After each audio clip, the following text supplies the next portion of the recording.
welcome in to another version of Journal the Word in your book of notes. I am tickled to be here with you this morning. It is a beautiful day here. The sun is shining outside of my studio. There's little squirrels climbing up the trees.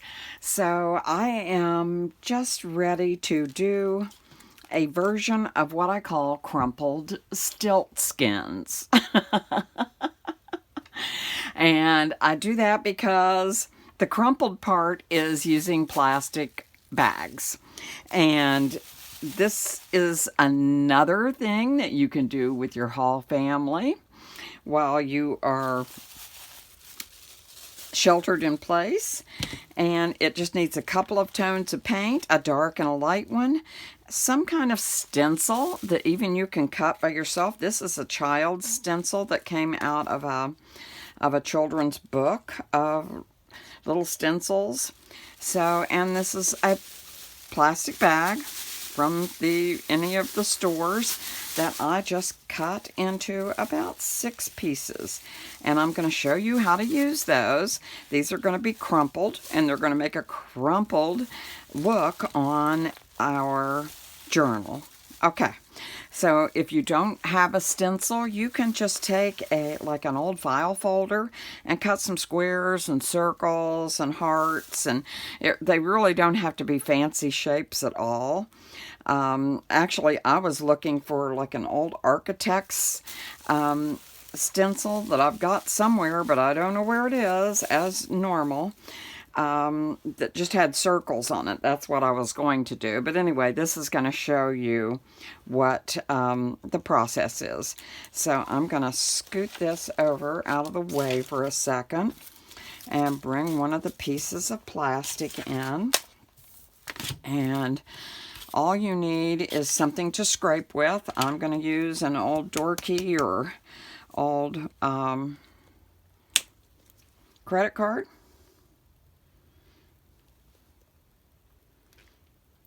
And I'm going to use my favorite folk art color, which is ink spot. Oh, I love that. I could buy that by the gallon bucket if they had gallon buckets. I'm just going to take this credit card and scrape it across the plastic. Let me move this out of the way so you can see it better. I'm just laying down a layer of paint. You don't want it too overly thick. And it doesn't make any difference if those lines are in there. I try to get it as close to the edges as I can. But anyway, it's fun and it is magic. Let me set this aside and bring my journal back in. And it doesn't have to be as large as your page either, because you can see this is not. So I'm just going to take this, turn it over, and lay it down and press just gently. And isn't that fun? It just makes marks, and kids, I think, would love this. I think they would absolutely love playing with this. Don't press too hard. If you press really hard, you're going to get just a complete blob of paint. So make sure you just press lightly, and you can move it around several times to get what you want. And you can also, well, I'll show you that a little bit later. I'll show you that with the blue paint. So I'm going to peel this back and set this out of the way. Hopefully I won't get it all over myself. Oh, I see a spot I want to add some more to. So you have several seconds. You have about a minute or so to make this happen before the paint dries on your plastic bag. And I think we're pretty good. I think I've got a lot of crumple on there. And that's what it's called, crumple. That's why I call it crumple stilt skins. So see, isn't this fun? I've just got those wonderful little marks on my journal page. And you can't really tell the shapes, and that's cool. That's cool. And this is going to turn into a full course at some point in time. So you all are right now getting these videos free of charge, but in the future, this is going to be a paid course. So aren't you lucky at this point in time? One little tip and trick about this is try to use the opposite side of the printed side, because sometimes that printing will come off on your page. So you don't want that particularly. Let me set this aside one more time and get the blue out here. So make sure you're on the opposite side. Okay, we've made a mess, as I normally do. You know me and messes. Okay, so put that down. Let's wipe this off, because I'm going to get into the blue now, because this is where the fun happens. Actually, you could just put one color down on a page, and that would be beautiful. Trust me. It would look just beautiful. So we're just going to spread this blue around. Whoops.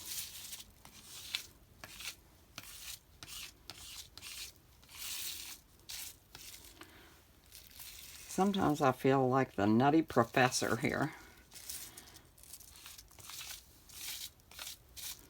But I am glad. I'm glad that sometimes you get to see my mess ups and my spotty stuff, because that way you know that it's easy to do and it's not to worry about it, because I let my art happen. That's the fun part for me, is just allow it to happen, because that's when beautiful things, when you try to control it too much and be precise. And of course, there is art that should be precise when you're trying to paint a portrait of someone, or you're trying to paint something very realistic.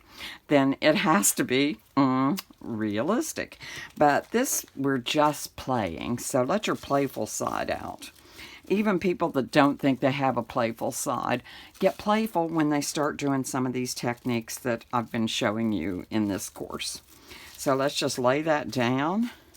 Pat gently and lift up, and oh my gosh, don't you just love that? I do. This is magic. And the crumple is what makes it, I think. And again, we can move this around a couple times. And I love that. I love the open spaces. I love the dark ones. I love the light ones. And let me show you another fun thing you can do with this. And like the back of a paintbrush or a pencil, you can come in and make lines. While this is still wet, you can make lines across it that's even more fun. And I hope you can see those. I'll hold this up close in a minute so you can see those marks. Let me get some right in there. And you just lift it and look and see where you need to add something, and then add it.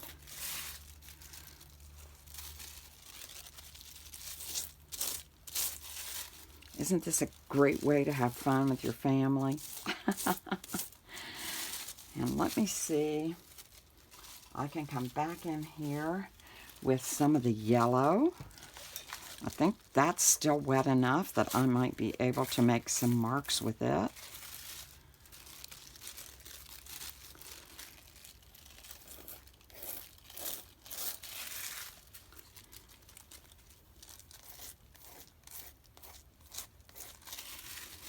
And actually, it's better if you let the paint dry first, of course.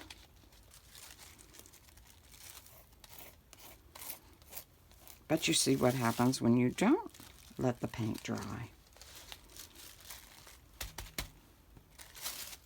Ooh, that's kind of cool. We're putting some more paint down on top of that.